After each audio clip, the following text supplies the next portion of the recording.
Wakey, wakey, wakey, wakey. It's time for school. Come on. Wake up. It's time for school. Come on, man. Are you ready for school? Come on. Let's go. Ayan, so good morning, good afternoon, and good evening for those who are watching right now this video. So for this video, we're going to have a simple discussion or simple review about problem solving in measurements natin. So we're going to start off with measuring length natin. Then after this one, followed by capacity, mass, temperature, time, and some problems in perimeter, area, and volume natin. Yan. So let's start off with the first topic. So we have measuring length natin. Yan. The example problem natin, suppose we are given Diane problem, Diane just acquired 10 meters of 2 by 2 lumber for her wooden table. Now, if the lumber costs 40 pesos per centimeter, how much is the lumber being bought? Magkano yung nabiling kahoy ni Diane natin? So notice that we have two different measurements. So we have meters and centimeters natin. So again, if we are going to find the price, we're going to convert this one into the same measurement natin. Ngayon, the price of the lumber is 40 pesos per centimeter. So we need to convert the 10 meters being acquired, 10 meters natin into centimeter natin. So again, from meter to centimeter, we have to jump 2 times. So tatalo lang tayo. So starting with the invisible decimal point, so we have 1, 2. So we have now 1,000 cm natin. So yun yung katumbas niya from meter to centimeter. However, we're going to find for the price kung magkano yung 10 meters natin. So kunin si 1,000 centimeter times 40 pesos natin, which is price nung kahoy natin. So multiplying this one, so we have 0, 0, 0, 0, and then 0, 0, 0, 4. So add this together, so we have, ayan, so we have the final answer. Answer now is we have 40,000 pesos yung presyo ng kahoy na nakuha ni Dayan natin, yung 10 meters natin. Ayan. So, malay nyo, yung kahoy na yun, mamahalin para lang sa wooden table niya. So, yan. One example problem on measuring length natin. And, to the next part, so we're going to discuss measuring capacity naman. And don't worry, I'll be giving a copy of this one on the description below of this video. Yung link ng, eto mismo yung sinusulatan ko. So, yan. So, we have measuring length natin.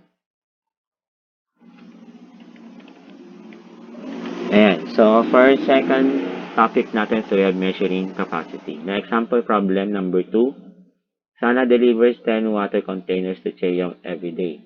Now, each container holds 500 milliliters of water. Ngayon, how many liters of water does she deliver each day? Ilang litro ng tubig yung dinideliver ni Sana kay Cheyong each day sa isang araw? Now, again, just like the process on measuring length, we need to convert this one into same measurement. Dapat pare sila. So, take note that each container holds 500 milliliters of water.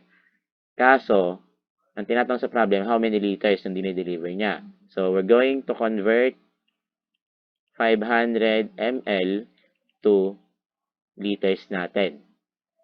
So, ilang beses tayong tatalon? So, tatlo. From milliliters to liters natin. So, we have 1, 2, 3. So, meaning we have 0.5 liters of water. Kaso, ang tinatanong dito ay ilang litro ng tubig yung dinideliver niya sa isang araw.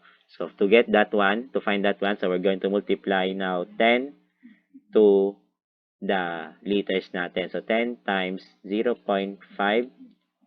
So, we have 0, 5, 0, 0. So, we have 0, 5, 0 natin. So, decimal point natin, 1, 1. So, meaning, the final answer now is we have 5 liters natin of water ang dinideliver ni Sana kay Cheyong on each day natin. So yan yung example problem in measuring capacity natin.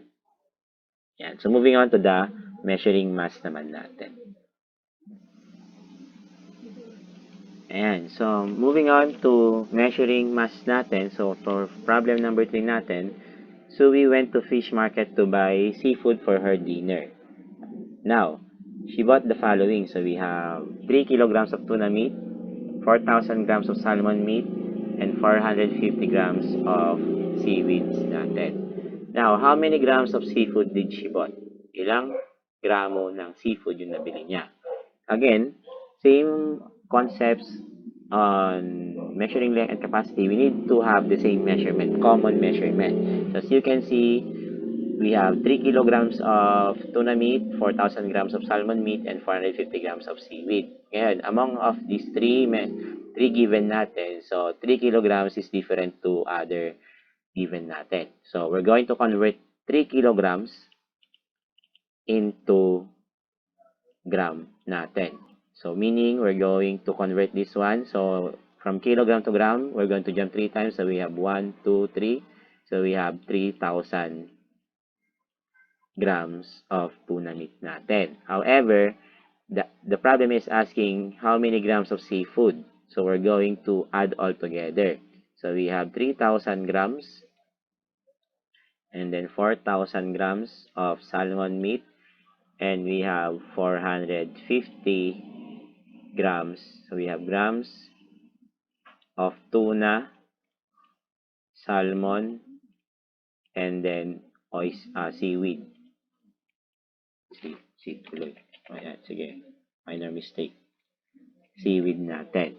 So adding this all together, so we have 0, 5, 4, and then 3 plus 4, we have 7. So meaning, the total, the final answer now natin, final answer, so we bought 7,450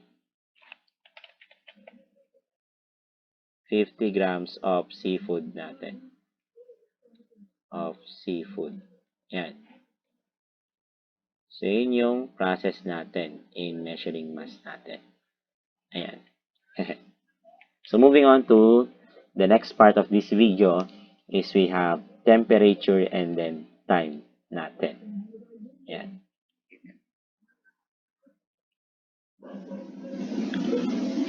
Ayan. So, moving on to measuring temperature natin. So, given problem natin is which is warmer, 15 degrees Celsius or 60 degrees Fahrenheit. Now, there are two arguments that we can come up with this problem natin. Ngayon, in terms of Fahrenheit natin, if we wish to compare this one in terms of Fahrenheit, so if we try to convert 15 degrees Celsius natin, 15 degrees Celsius to Fahrenheit natin, so just use the formula. So magiging sagot mo dyan would be 59 degrees Fahrenheit.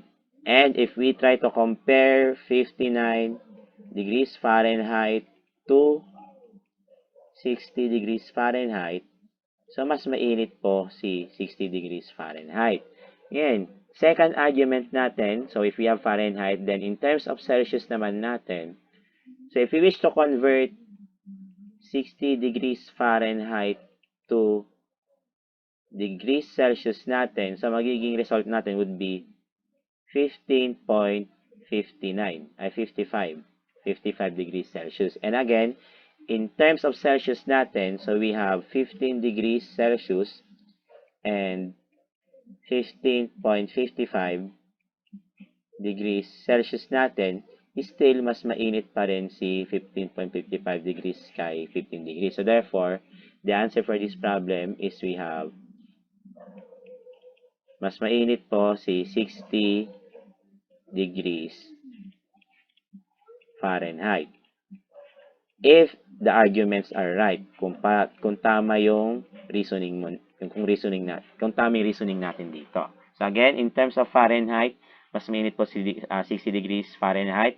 And in terms of Celsius, mas mainit pa rin po si 60 degrees Fahrenheit because we convert 60 degrees Fahrenheit to Celsius, so magiging result would be 15.55 degrees Celsius. And to find for this one, just use the formula so we have yung formula ng Celsius to Fahrenheit and then Fahrenheit to Celsius natin.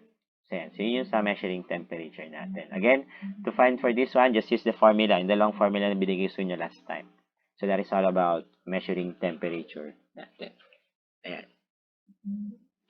Ayan. So, for this last part of the video natin, so we have measuring time. So, given problem natin, Darwin scheduled a dinner date with Kat in a restaurant.